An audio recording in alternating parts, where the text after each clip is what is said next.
Madam Toastmaster, respected guests and fellow members, good evening.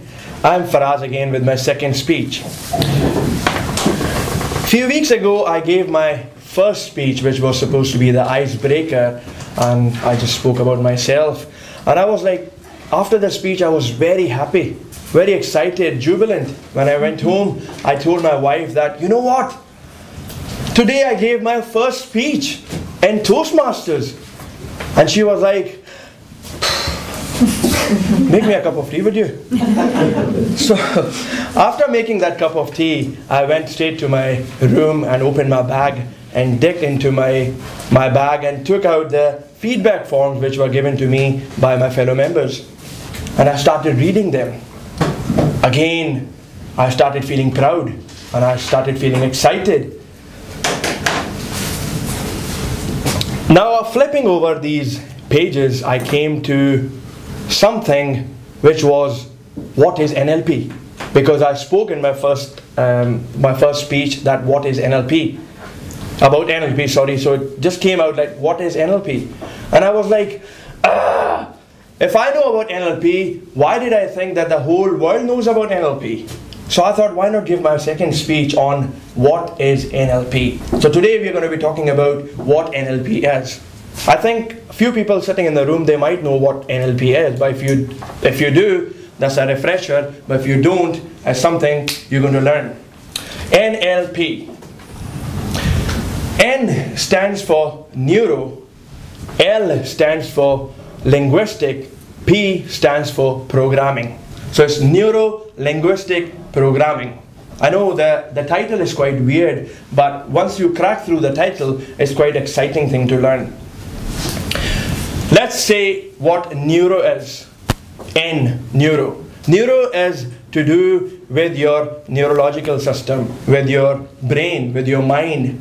What does neuro mean in NLP is, like I'm standing here talking and you're sitting there listening. You are using your senses to take the information what I'm giving. I'm using my senses to give the information what you are taking. So we use our senses, our 5 senses, to take the information what we want. The senses are, of course, see, smell, taste, touch, and hear. So these are the information what we get from outer world. The mind takes it, and that's the neuro part of the NLP. That's the N part, that the information has been taken to our minds. Now linguistic, what does linguistic means? Linguistic is the language thing which our mind speak or tells to those information are being taken in. Say for example that I like something which you don't like, or you like something which I don't like. The thing is this pen, say for example, you don't really like yellow color, but I like yellow color. So yellow color is the same. So this is the language what our brain is speaking to those inputs we are getting. Now programming. Programming is the output. The output, what is coming out from those inputs.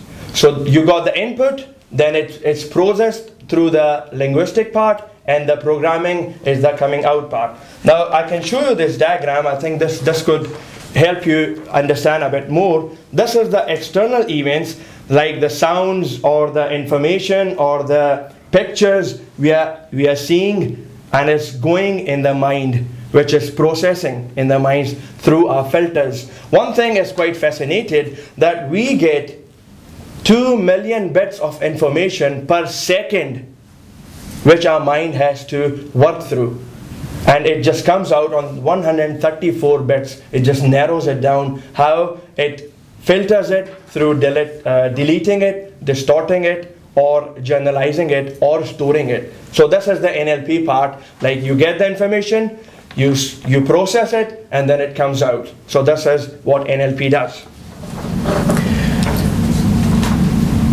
Now, how it started, I don't really know that when did it started. The modeling kind of thing, the modeling people or changing behaviors, I don't know when it started. But it all the history says that it starts from early 1900s, when a few people start modeling a lot of people, a lot of successful people, that what are these successful people doing in their lives which is making them successful than the average person.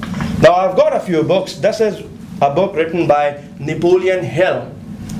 I'm sure a few people might know Napoleon Hill. If you don't, then this is one of the best 5 selling books in the world up till now. This is called Think and Grow Rich.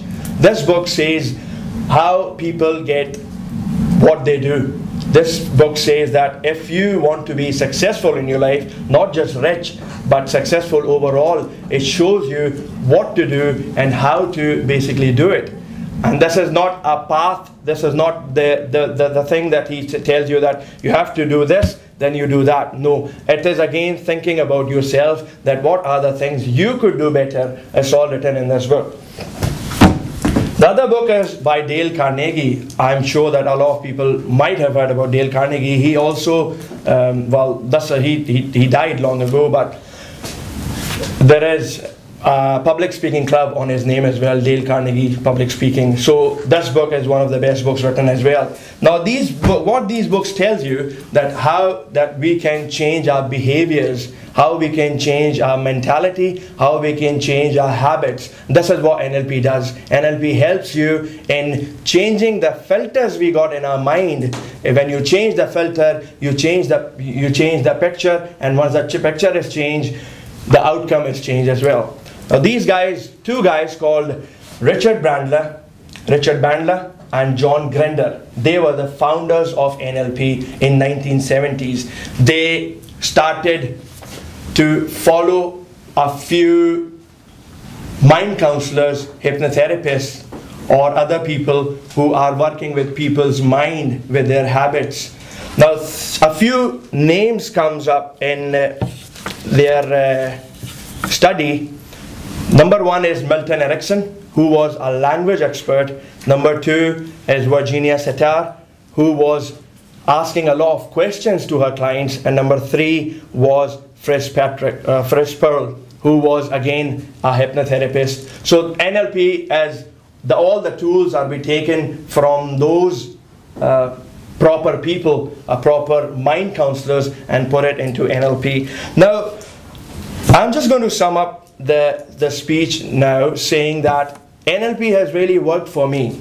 I'm an NLP practitioner, but I don't teach NLP. So, but it has really worked for me. I have managed to break the barrier. I have managed to change my habits. I have lost so much weight. I wasn't like this. I have lost so much weight just through conquering the things which were in my mind that I can't really do it. I'm focusing more on what I want than what I don't want. And this is what NLP does.